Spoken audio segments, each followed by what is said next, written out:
नहीं करो। भारतीय जनसंघ का संस्थापक कौन था जी? श्यामा प्रसाद मुखर्जी की सुभाष चंद्र बोस। यूनिसेफ का मुख्यालय कहाँ है? न्यूयॉर्क की टोक्यो?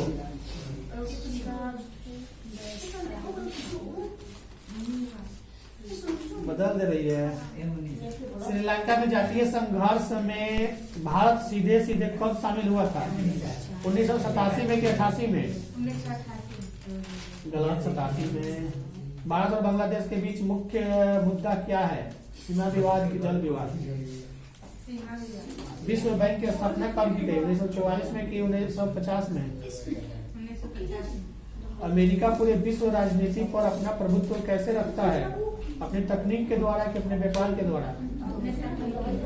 वैश्वीकरण के 4 आधारभूत आयाम की पहचान किसने की? IMF या संयुक्त राष्ट्र? क्या भारत IMF का सदस्य है? अस्थायी कि अस्थायी? अस्थायी सदस्य है। IMF के कितने सदस्य है? टोटल 95 देश है। कई सदस्य है? 180 को 90 को? 190 को देश उसका सदस्य है। एक बात यहाँ बार बार हमको खटकता है। बात यह है कि देश, सारे देश, पूरा दुनिया का हर देश हथियार बनाने में जुटा हुआ है। हम यह मानते हैं कि जो जितना हथियार बनाता है वह क्या सोच के बनाता है कि हम उतना ही सुरक्षित हैं। लेकिन हम सोचते हैं कि जो जितना हथियार बनाता है वह उतना ही खतरनाक बनते रहता है। इसलिए सोचते हैं कि एक समय यह भी आएगा कि उसका हथियार उसके यहां विस्फोट करेगा। वही हथियार वो बना के रखे, उसका उसी का, क्योंकि साइंस का युग बढ़ते जा रहा है। आजकल किसी भी साइट को हैक करना आम बात हो गया है, तो उस हथियार को भी तो हैक किया जा सकता है, कंप्यूटराइज है। तो वह हथियार उस देश के लिए सबसे बड़ा खतरा पैदा करेगा। अगर हैक करने वाला हैक करेगा तो क्या दूसरे देश में गिराएगा? या फिर साइट में कोई प्रॉब्लम आ जाएगा, या साइट में कोई प्रॉब्लम आ जाएगा, या आप क्रैश करेंगे, कुछ भी। वो टेक्निकल जमाना आ गया है, कंप्यूटराइज हो गया है। एक अगर वायुयान भी उड़ रहा है तो हैक करने वाला चाहे तो वायुयान को ऊपर से जो है क्रैश करा सकता है। कंप्यूटराइज युग आ गया है। तो मेरे कहने का मतलब, क्योंकि ऑटो मोड में डालता है लोग तो दूसरा कोई ऑपरेट करता है, कंप्यूटर ऑपरेट करता है। अब वो लोग कहे कि नहीं हमारा वैसा सर्वर ही नहीं है, या मेरा सर्वर खुद अलग है, उससे कोई जुड़ ही नहीं सकता है, यह कहना गलत है। साइंस इतना आगे बढ़ चुका है कि मतलब तरंग, जो कंप्यूटर का तरंग के माध्यम से काम चलता है या डाटा इधर से उधर ट्रांसफर होता है, वो तरंग में से उसको खींचा जा सकता है। ऐसा भी हैकर है, ऐसा भी पढ़ाई लिखाई में आने वाला है। साइंस को वहां तक पहुंचा देगा लोग और पहुंच मिल जाएगा लोगों को। तो जो जितना हथियार बनाए अपने आप को मजबूत करे, लेकिन वह हथियार उसके लिए घातक साबित होगा। अफगानिस्तान में जब अमेरिका वहां से वापस आया तो क्या सारा जितना हथियार अफगानिस्तान को दिया था लेकर आया? नहीं लेकर आया। अब उस हथियार से वह क्या करता है? आतंकवादी सरकार से लड़ेगा। तो हथियार जो बनाकर जहां ले जाता है वो उसका उल्टा प्रभाव। हथियार ये नहीं कि हम बनाए हैं अपने देश की सुरक्षा के लिए, तो अपने देश से ही घात हो जाएगा। इसलिए हथियार का निशस्त्रीकरण ही सबसे अच्छा उपाय है। कोई देश हथियार मत रखे। जो हथियार से बात करता है, हथियार से लड़ाई करने की बात करता है, सारा देश मिल के उसको शब्द के बाण से मार डाले, शब्द के बाण से मार डाले, दुनिया के हर कोने से उसका कनेक्शन काट डाले। अकेले जी लेगा? अकेले कोई जी लेगा? मान के चलो अकेला किसी व्यक्ति को रख दिया जाए तो अपना जिंदगी जी लेगा? बिना सहयोग का इस धरती पर जीवन संभव नहीं है। अब कहोगे कि आदि मानव जीता था, वो भी ग्रुप में रहा करता था। अकेला शेर अगर कहीं किसी जंगल में अकेला शेर जाए ना तो उसका भी शिकार हो जाता है।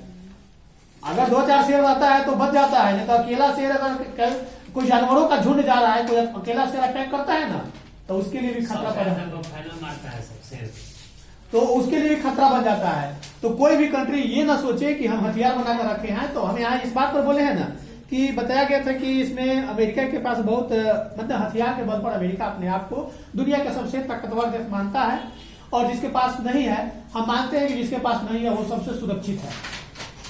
क्योंकि उसके पास न है तो कोई देश उसे लड़ाई करना चाहेगा ही नहीं। बे उसके पास क्या है? नेपाल से कोई चाहेगा? बांग्लादेश से कोई चाहेगा लड़ाई करना? बे उसके पास क्या है?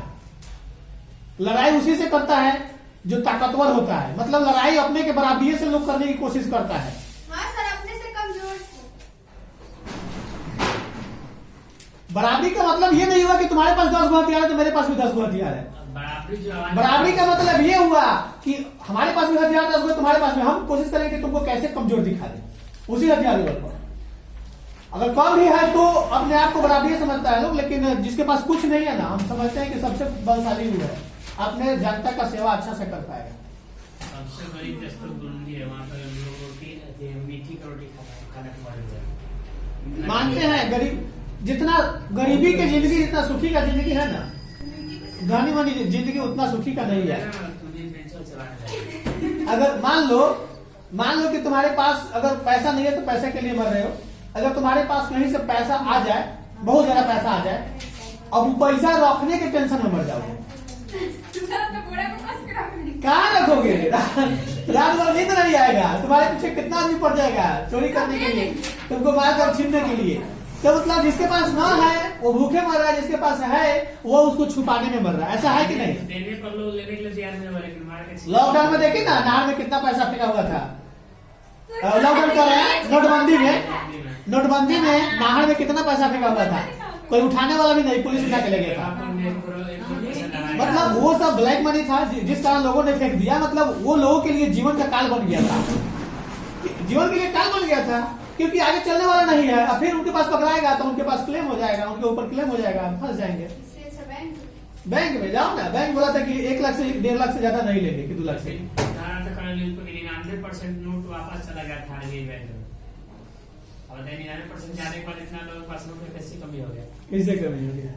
सब सरकार। चलो हम आगे चलते हैं सवाल पे अपना। भारत के प्रथम विदेश मंत्री कौन थे जी? कृष्ण मेनन या पंडित जवाहरलाल नेहरू? विदेश मंत्री थे।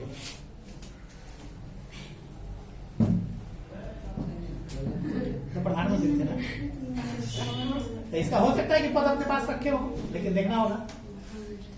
क्या भारत, ये तो हो गया अस्थायी सदस्य। राज्यसभा का सभापति कौन होता है? उपराष्ट्रपति होता है कि राष्ट्रपति?